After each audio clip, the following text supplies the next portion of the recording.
My girlfriend texted on my birthday morning. We need to break up. I've been thinking about this for weeks. I simply replied, okay, and blocked her. 3 days later, she showed up at my door, crying that she made a mistake. Hey Reddit, my girlfriend dumped me via text on my birthday morning. No warning, no conversation, just a cold message while I was supposed to be celebrating. I responded with one word and moved on with my life. 3 days later, she realized she screwed up. But by then, I was already done. Here's how 27 words destroyed a 3-year relationship. I'm 28 male, a mechanical engineer at a manufacturing plant outside Milwaukee. Decent job, decent pay, nothing flashy but stable. I own a small house in the suburbs that I bought 2 years ago. 3 bedrooms, garage, quarter-acre yard. The American dream on a budget, basically. The house was a foreclosure I got for a steal during a market dip. Needed work when I bought it. Outdated kitchen, bathroom straight out of the 1980s, carpet that had seen better decades. But the bones were solid, and I had the skills to fix most things myself. Spent my first year there doing renovations on weekends. Ripped out that ancient carpet and installed hardwood floors room by room. Gutted the bathroom and rebuilt it with modern fixtures. Updated the kitchen cabinets and countertops. YouTube University and determination saved me probably 40 grand in contractor fees. My dad had taught me basic home repair growing up. His philosophy was that a man should know how to fix things in his own house without calling someone every time a faucet leaked. Those lessons paid off when I became a homeowner. There's something satisfying about identifying a problem, researching the solution, and fixing it yourself. Plus, it saved money that I could invest or put toward the next project. My girlfriend Natalie, 26 female, and I had been together for 3 years. Met through mutual friends at a cookout in June 3 years back. One of those lazy summer Saturdays where someone decides to fire up a grill and texts everyone they know. I'd shown up with Tyler, my best friend since middle school, expecting to eat burgers and maybe watch whatever game was on TV. Natalie was there with her sister Emma and a couple of friends from her dental practice. She was wearing jean shorts and a blue tank top, laughing at something one of her friends said when I first saw her. Blonde hair pulled back in a ponytail, bright smile, the kind of presence that made you notice her, without her trying. Tyler elbowed me and nodded in her direction with a knowing grin. We got introduced by the host, exchanged the usual small talk about work and how we knew the people throwing the party. She seemed genuinely interested when I mentioned I was an engineer, asked intelligent questions about what I did instead of the usual glazed-over politeness people show when you mention anything technical. By the end of the night, I'd gotten her number, and we'd made plans to grab coffee that week. The first few dates were textbook perfect. Coffee turned into dinner. Dinner turned into a weekend hiking trip to Devil's Lake State Park. She seemed low maintenance compared to other women I'd dated. Didn't need expensive restaurants or constant entertainment. Was happy grabbing takeout and watching movies at my place. Laughed at my jokes. Seemed interested in my hobbies. Didn't complain when I spent Saturday mornings working on house projects. She worked as a dental hygienist at a practice downtown. Seemed like she had her life together. Had her own apartment. Paid her own bills. Maintained good relationships with her family. On paper, everything checked out. For context, I'm not some relationship expert. This was my longest relationship by far. Before Natalie, I dated casually but never really committed to anyone. My job kept me busy, and honestly, I was content being single. I liked my routine, my space, my freedom to work on projects without having to check in with anyone. But when Natalie came along, things felt different. Easy, natural. Like having a companion didn't have to mean giving up independence. The first 2 years were solid. We'd do normal couple stuff. Dinner dates at local restaurants where the portions were generous and the prices reasonable. Weekend trips to small Wisconsin towns for hiking or exploring. Holidays with each other's families. She'd come over most weekends. We'd cook together. She'd handle prep work while I managed the actual cooking since I'd gotten pretty good at it living alone. We'd watch movies, just hang out. Nothing dramatic, no major fights. The kind of relationship where you're comfortable enough to sit in silence without it being weird. I remember one weekend in our first year, we drove up to Door County for a long weekend. Stayed in a cheap motel that smelled faintly of mildew, but had a great view of the water. Spent our days exploring lighthouses, eating fish boils, walking along rocky beaches. Natalie seemed genuinely happy. Not performatively happy for social media, but actually content. We talked about everything and nothing. She mentioned wanting kids someday, maybe 2. I said I could see that. It felt like we were building towards something real. She had her apartment across town. I had my house. We kept our finances separate, split dates fairly evenly. I'd pay for dinner, she'd cover the movie tickets and snacks. Sometimes she'd pick up groceries for meals at my place. Sometimes I'd grab supplies for projects at hers. It felt balanced. She'd occasionally hint about moving in together, testing the waters with comments like, "Wouldn't it be nice to wake up together every day?" Or, "We're basically living together on weekends anyway." I wasn't in a rush. Things were working fine as they were, and I'd learned from watching my older brother's messy breakup that living together changes everything. Better to take it slow. My older brother Jake had moved in with his girlfriend after only 6 months. Within a year, they were at each other's throats over bills, chores, personal space. The breakup involved lawyers because they'd co-signed on furniture and a car. Watching him lose half his stuff and deal with credit damage from her not paying her share of joint bills taught me to be cautious about combining lives too quickly. My best friend Tyler had been skeptical of Natalie from the start. Never said anything directly against her, just made comments here and there that I'd brush off. She seems kinda high maintenance, after she complained about the restaurant I'd picked for not having vegan options, even though she ate meat. You notice how she acts different around your coworkers versus her friends? When we'd all gone bowling, and she'd been overly flirty with one of the guys from my engineering team. Interesting how she always needs something right when you're busy with your projects. When she'd call me over to her place for emergencies that turned out to be things like killing a spider or moving furniture she could have handled herself, I'd brushed it all off as him being overprotective. Tyler and I go way back. Known each other since middle school when we both got detention for the same stupid reason involving a cafeteria food fight. Neither of us started. Survived high school together, went to different colleges but stayed in touch. Reunited after graduation when I got the engineering job in Milwaukee, and he moved back to the area for his accounting firm position. He'd been the best man at his own brother's wedding. Had seen plenty of relationships up close, good and bad. His skepticism usually came from a place of experience, but I thought this time he was wrong. "I'm telling you, man," he'd said one night while helping me install new kitchen cabinets at my house. "Something's off about her. Can't put my finger on it, but my gut's never wrong about these things. Your gut told you to bet on the Packers last week, and they lost by 20 points, I'd countered while holding a cabinet door in place for him to secure. That's different. Football's unpredictable. People show you who they are if you pay attention. Looking back now, there were signs I missed. Small things that seemed insignificant at the time, but added up to something bigger. About 6 months before my birthday, Natalie started acting different. Subtle at first, easy to miss if you weren't paying close attention. She'd get distant sometimes, distracted during conversations.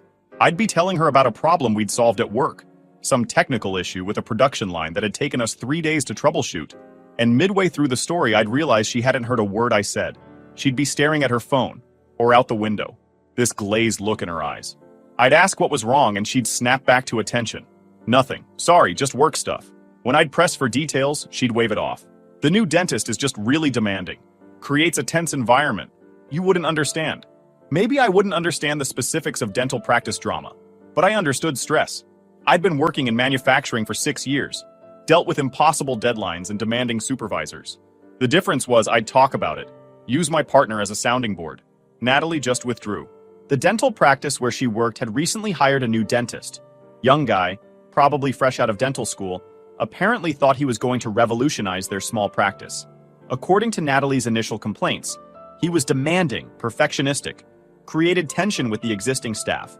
The practice had been stable for years before he showed up, and his arrival disrupted everything, or so the story went. She started going out more with her coworkers. Girls' nights became a weekly thing instead of monthly. I didn't mind. I'm not the controlling type, and honestly, it gave me more time to work on projects around the house. That basement renovation wasn't going to finish itself, and I'd been putting off the deck rebuild for months. But the pattern was noticeable. Every Thursday night, like clockwork, she'd text me around 6 p.m. that she was going out with the girls from work and wouldn't be available. Sometimes these nights would stretch past midnight. She'd text at 1 a.m. saying she'd just gotten home, too tired to talk, would call tomorrow. Tomorrow she'd be too busy or too tired. Then came the phone thing. Natalie had always been pretty open with her phone. We'd use each other's devices interchangeably if one was closer or charging. Around 4 months before my birthday, that changed completely. She started keeping her phone face down constantly, would take calls in another room, changed her lock screen from a photo of us to some generic landscape. When I mentioned it casually, "Hey, you changed your background," she got defensive. "Can't I just want something different? Why are you monitoring my phone?" That reaction seemed disproportionate to a simple observation, but I let it go. Didn't want to be that paranoid boyfriend who creates problems where none existed. Our time together started decreasing too. She'd cancel plans last minute, always with reasonable-sounding excuses. My coworker called in sick. They need me to cover. My sister needs help moving furniture. I'm not feeling well. Think I'm coming down with something. 1 or 2 times, fine. But it became a pattern. The intimacy dropped off significantly. We went from being affectionate and connected to barely touching. She'd claim exhaustion, work stress, headaches. I tried to be understanding. Everyone goes through phases. But it felt like she was physically present but mentally checked out. Like she was going through the motions of a relationship without actually being in one. Tyler noticed during a double date about 2 months before my birthday. His girlfriend Emma had insisted we all go out together. The whole evening, Natalie was on her phone, barely engaged in conversation, gave one-word answers to questions. On the drive home, Tyler texted me, "Dude, what's going on with her? She was completely checked out tonight." I didn't have a good answer. When I brought it up to Natalie later, she got irritated. I was tired. I'm allowed to have off days. Your friends are exhausting anyway. That stung. She'd always gotten along fine with Tyler and Emma before. The week before my birthday, she seemed almost nervous around me. Jumpy. Like she was waiting for something. I thought maybe she was planning a surprise party. My 28th wasn't a milestone birthday, but she'd made a big deal about wanting to celebrate it properly. "What are you doing for your birthday?" she'd asked a month earlier. "I don't know, maybe dinner with Tyler and some guys from work?" "Well, I want to do something special, just us." That conversation happened in early February. My birthday was March 15th. She'd brought it up several times, emphasizing how important it was to her that we celebrate together. I'd actually gotten my hopes up. Maybe this was her way of reconnecting after months of distance. March 14th, the night before my birthday, she texted saying she wasn't feeling well and needed to skip our dinner plans. "Rain check for tomorrow? I promise I'll make your birthday amazing." I was disappointed but understanding. "No problem. Feel better. See you tomorrow." That was the last normal conversation we had. March 15th, my birthday. I woke up around 7 a.m. feeling pretty good, despite the canceled plans. 28 felt like a solid age. Old enough to have my life together. Young enough that my back didn't hurt when I got out of bed. I made coffee, let it brew while I checked my phone for the usual birthday messages from family. Instead, I had a text from Natalie, sent at 6:47 a.m. "Morning. We need to break up. I've been thinking about this for weeks and it's not working anymore. I need different things and you deserve someone who wants what you want. This isn't fair to either of us. I'm sorry." I read it 3 times. Coffee mug frozen halfway to my mouth. 27 words. That's what 3 years got reduced to. 27 words sent via text message at 6:47 in the morning on my birthday. Not a phone call. Not an in-person conversation. Not even a "can we talk" warning. Just a decision she'd apparently made weeks ago. Delivered like a weather update while I was still waking up on what was supposed to be a good day. The strange thing? I wasn't devastated. I wasn't even particularly surprised. It was more like confirmation of something I'd suspected but hadn't wanted to acknowledge. All those months of distance, the changed behavior, the excuses, they suddenly made sense. She'd been planning this. Probably had been for a while. I set down my coffee and typed out a response. 1 word. "Okay." Then I blocked her number, blocked her on social media, removed her from my emergency contacts. The whole digital detachment took maybe 5 minutes while I finished my coffee. Clinical, efficient, done. My phone started buzzing almost immediately. Calls from a number I didn't recognize. Had to be her calling from someone else's phone or a work line. I declined them. She'd made her decision, delivered it in the most impersonal way possible, on my birthday no less. We were done. Nothing left to discuss. Tyler called around 8 a.m. "Happy birthday, man. You ready for tonight?" "Thanks. Yeah, definitely ready." Also, Natalie and I broke up. Silence on the other end for a solid 5 seconds. "What? When? What happened?" "About an hour ago. She sent me a breakup text." "A text? On your birthday?" "Yep." More silence. Then, "Dude, I'm sorry. That's cold. You okay?" "Honestly? Yeah, I think I am. It's been coming for a while." "You want to cancel tonight?" "Absolutely not. Still my birthday. Still going out." Tyler laughed, but it was relieved. "That's the spirit. I'll pick you up at 7. I went to work like it was any other day. A few people wished me happy birthday. My supervisor gave me a gift card to the hardware store because he knew I was always working on house projects. I thanked everyone, did my job, went home. No emotional breakdown. No sitting in the dark listening to sad songs. I ordered takeout, watched a basketball game, and went to bed early because I had plans the next night. The reaction, or lack thereof, wasn't because I was heartless. I genuinely cared about Natalie, but somewhere in those last few months, I'd emotionally checked out too. I'd been going through the motions just like she had, neither of us willing to admit the relationship was already over. Her text just made it official. Plus, there was a practical angle. I'm an engineer. I solve problems logically. The relationship had problems I couldn't solve because she wouldn't communicate about them. Breaking up was, objectively, the right solution if she wasn't willing to work on things. Done. Move forward. Friday night, Tyler picked me up for what he called a proper birthday celebration. Just the two of us. Dinner at a good steakhouse, then to a sports bar to watch the game. Nothing wild, just quality time with my best friend. Over dinner, Tyler asked the question I'd been expecting. So what actually happened? With Natalie? I showed him the text. His eyebrows shot up. Dude, that's brutal. On your birthday? Apparently, she'd been thinking about it for weeks but chose my birthday morning to pull the trigger. That's some calculated timing. Almost seems intentional. Maybe, or maybe she's just that clueless. Tyler shook his head. You're taking this really well. Too well. It's kind of freaking me out. What do you want me to do, cry into my steak? No, but most people would at least seem upset after a 3-year relationship ends via text. I was upset. For about 10 minutes. Then I realized I'd been watching this relationship die slowly for months and just hadn't wanted to admit it.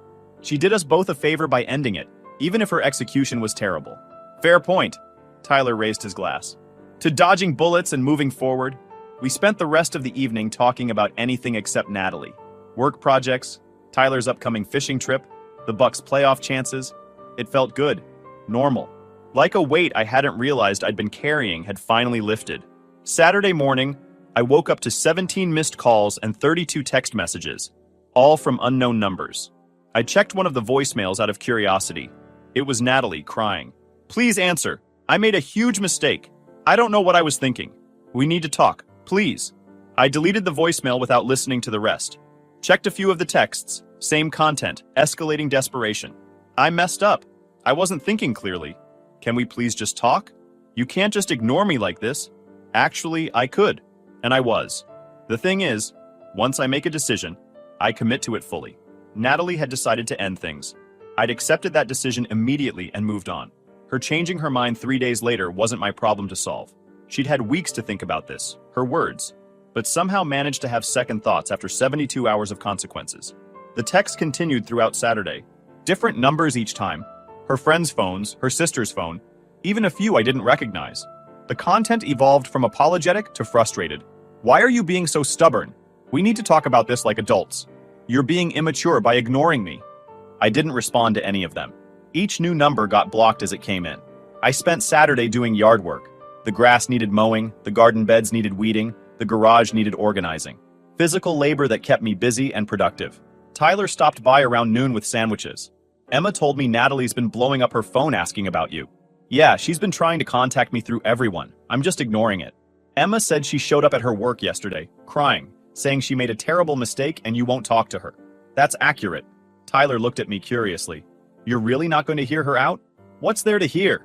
She ended it. I accepted it. If she's having regrets now, that's her issue to work through. But what if she really does want to fix things? Tyler, she sent me a breakup text on my birthday morning. Said she'd been thinking about it for weeks. That's not a decision you make lightly or quickly. That's calculated. She knew what she was doing. Now she's dealing with the aftermath and doesn't like how it feels. He nodded slowly. When you put it like that, yeah. Still seems harsh though. Maybe. But I'm not interested in being someone's backup plan after they test the waters and realize the grass isn't greener. That raised Tyler's eyebrows. You think there's someone else? Honestly? Probably. All that distance. The phone secrecy. The constant girls' nights. Canceling plans. Classic signs. Whether she actually went through with anything or just realized her fantasy wasn't reality, I don't know. Don't really care either. Sunday morning brought a new development. Natalie showed up at my door. I'd just gotten back from a run with my dog, Ranger. A 3-year-old golden retriever I'd adopted about a year ago. Best running partner I've ever had. We were both sweaty and tired, and I was looking forward to a shower when I heard the doorbell. Looked through the peephole. Natalie, looking rough. Red eyes, no makeup, hair in a messy ponytail. She was holding something. Looked like a gift bag. I didn't open the door. She rang the bell again, then knocked. I know you're home. Your truck's here, please, can we just talk? Ranger barked at the commotion. Natalie heard it. I can hear Ranger. Come on, don't make me do this through the door. I stood there silently, watching through the peephole. She waited for probably 5 minutes, knocking periodically, calling my name. Eventually, she set the gift bag down on the porch and left. After her car disappeared down the street, I opened the door and looked at the bag. Inside was a birthday card. Generic, probably picked up at a grocery store. And a new watch. Nice one too, probably cost her a couple $100s. The card said, "I know I messed up everything. I don't know what I was thinking. I love you and I want to fix this. Please give me a chance to explain." Nin. I left everything on the porch. Didn't bring it inside. Didn't acknowledge it. Just closed the door and went about my day. Monday at work, my supervisor called me into his office. "Hey, weird question. Does a woman named Natalie work here?" "No, why?" "Someone called asking for you, said she was your girlfriend. Receptionist told her you were in a meeting and took a message. Woman seemed pretty insistent about talking to you. We broke up. She's been trying to contact me all weekend. Sorry she bothered the office." My supervisor waved it off. "No problem, just wanted to make sure it wasn't some emergency. I'll let reception know to route any calls from her to voicemail." "Thanks, I appreciate that." The workplace call was a new level of desperate. We'd always kept work and personal life separate. She knew better than to call me at work unless it was genuinely urgent. This was her escalating because ignoring her was working. That evening, her sister showed up at my door. Emma. I actually liked Emma. She was practical, direct, none of the drama that Natalie sometimes brought. This time I answered. "Emma, hey, can we talk? Not about you taking her back or anything, just talk?" I stepped aside and let her in. Ranger immediately went to greet her. He'd always liked Emma. She scratched behind his ears while I made coffee. "She's a mess," Emma said once we were sitting in the living room. "Like, genuinely falling apart. I've never seen her like this. And you're here because I want to understand what happened. All I know is she sent you some text and now you won't talk to her." I pulled out my phone, showed her the text Natalie had sent. Emma read it, her expression darkening. "She sent this on your birthday? In the morning?" "Yep." "Jesus. Natalie, what were you thinking?" Emma rubbed her face. "Okay, yeah. I see why you're done. That's brutal. I appreciate you coming over, but there's nothing to salvage here. She made a choice. I accepted it. End of story." Emma nodded slowly. "For what it's worth, I think she panicked. Got scared of commitment or something, and instead of talking to you about it, she just blew everything up. Now she realizes how stupid that was. Probably. But here's the thing. If that's how she handles stress or fear, by running away and making impulsive decisions, that's not someone I want to build a life with. I need a partner who can communicate and work through problems, not someone who detonates the relationship when things feel hard." "That's fair." Emma stood up. "I told her this was a bad idea, me coming here. But she's desperate and I'm worried about her. She's not eating, barely sleeping, convinced she destroyed the best thing in her life. I'm sorry she's struggling, but that's not my responsibility to fix. She created this situation." Emma nodded and headed for the door. At the threshold, she turned back. "You know, I always thought you two were solid. Guess I was wrong. We were solid. Until we weren't. And she chose not to fix it, just end it. On my birthday. Via text." "Yeah," Emma said quietly. "That was really messed up. Take care of yourself, okay?" After she left, I sat on my couch with Ranger's head in my lap, thinking about everything Emma had said. Part of me, a small part, felt bad that Natalie was struggling. I'm not a monster. We'd had good times together. I had cared about her. But the larger part of me recognized that this was a bullet dodged. Someone who would end a 3-year relationship via text message on her partner's birthday wasn't someone capable of the hard work real relationships required. If she couldn't handle commitment stress before marriage, before kids, before real-life challenges, how would she handle actually difficult situations? Tuesday brought the voicemails. Natalie had apparently convinced Tyler to give her my work number, and she'd been leaving messages on the office system. My supervisor pulled me aside again. "Your ex is really persistent. She's called 6 times today. You want me to block the number? Please. And I apologize again for her bothering you. Not your fault, man. We've all dealt with messy breakups." The voicemails were increasingly emotional. I listened to one out of morbid curiosity. "I know you're getting these. I know you're choosing not to respond. That's fine. I deserve that. But please, just give me 5 minutes. 5 minutes to explain. That's all I'm asking. I made the biggest mistake of my life, and I just want a chance to fix it. Please." The desperation in her voice was palpable. But here's the thing. She'd had plenty of chances to communicate over the past few months when things were deteriorating. She'd chosen silence and distance. Now that the consequences of her choices were clear, suddenly she wanted to talk. Too late. Wednesday, the social media campaign began.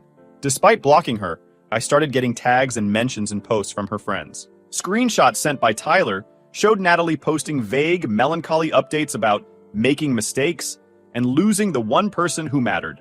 One post particularly stood out, according to Tyler. Sometimes you don't realize what you had until it's gone.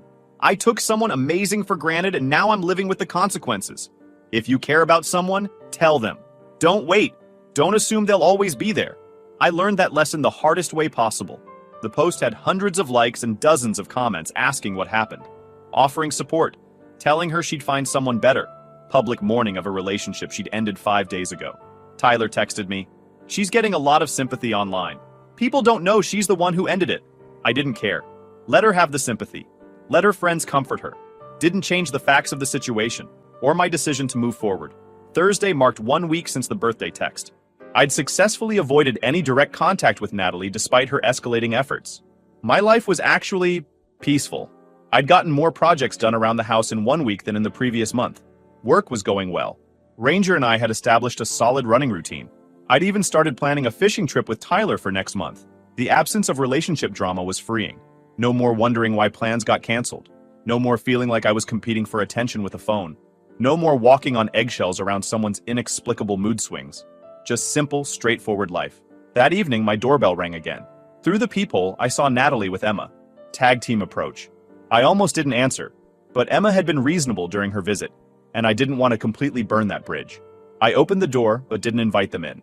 Stood in the doorway with arms crossed. 5 minutes, I said. Natalie's eyes were red and swollen. She'd clearly been crying recently. Thank you. Thank you for listening. I need you to know I messed up. I panicked. I got scared about the future and commitment, and I handled it in the worst possible way. Okay. I don't have a good explanation for the text. I was anxious and overwhelmed, and instead of talking to you about it, I just detonated everything. It was stupid and cruel, and I'm so sorry. Okay. She looked frustrated with my one-word responses. Can you please say something? Anything? I'm trying to apologize here. You've apologized. I heard you. Is there anything else? Are you serious? I just poured my heart out and that's all you have to say? Natalie, what do you want from me? You ended things. You'd been thinking about it for weeks, according to your text. You chose my birthday morning to send that message. I accepted your decision immediately. Now you're upset that I actually moved on? I made a mistake. Yes, you did. And mistakes have consequences. So that's it? 3 years means nothing? 3 years meant something. Until you decided it didn't. You don't get to end things, and then be upset when I don't fight to get you back. That's not how it works. Emma put a hand on Natalie's shoulder. Natalie, let's go. But Natalie wasn't done. There's someone else, isn't there? That's why you're being so cold. You've already moved on to someone new. I actually laughed. No, Natalie. There's no one else. I'm just not interested in getting back together with someone who thought so little of our relationship that she ended it via text on my birthday. I told you, I panicked. And I'm telling you, I don't want to be with someone whose response to panic is to blow up a 3-year relationship without conversation. What happens next time you panic? Next time things feel overwhelming? Am I supposed to just wait around for another birthday text? That seemed to hit her. Her face crumpled and she started crying harder. Emma gave me a pleading look, but I was done. I'd given them 5 minutes. We'd passed that mark. I think you should go, I said, not unkindly. I'm sorry you're hurting, but this is over. Accept it and move on. I closed the door before either of them could respond, stood there for a moment, listening to Natalie's muffled crying and Emma's quiet, comforting words as they walked back to the car. Ranger came over and nudged my hand with his nose. I scratched his head. Just us now, buddy. We'll be fine. The next 2 weeks brought sporadic attempts at contact, but nothing like that first week's intensity. Occasional texts from unknown numbers that I blocked.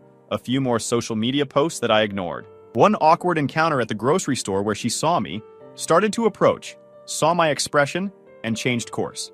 The gifts stopped appearing on my porch. The voicemails stopped coming to my work. The friend interventions ended. She was finally accepting reality. Tyler mentioned running into her at a coffee shop. She asked about you. I told her you were doing great. She looked pretty rough, man. What did you tell her about me? That you've been busy with work and house projects? That you seem happy? That you're going on that fishing trip next month? He paused. Was that okay? Yeah, that's fine. All true. She asked if you were seeing anyone. I told her I didn't know. Also fine. Thanks for keeping things neutral. Life moved forward. That's what life does. It keeps moving whether you're ready or not. The house projects got finished. Work stayed steady. Ranger and I maintained our running routine. The fishing trip with Tyler was relaxing and drama-free. About 6 weeks after the birthday text, I went on my first date since the breakup. Woman named Claire I'd met at a hardware store, of all places. We'd both been looking at the same power drill, started talking about home improvement projects, exchanged numbers. Casual dinner date. No pressure, no expectations. It was nice. She was funny, self-sufficient, communicated clearly. We went on 3 more dates over the next month. I'm not saying Claire is the one or that this is serious, but it reminded me what healthy early dating feels like. Both people present, engaged, making efforts to spend time together. Basic relationship stuff that shouldn't feel revolutionary, but did after months of being with someone who'd mentally checked out. Tyler noticed the change. You seem lighter, happier.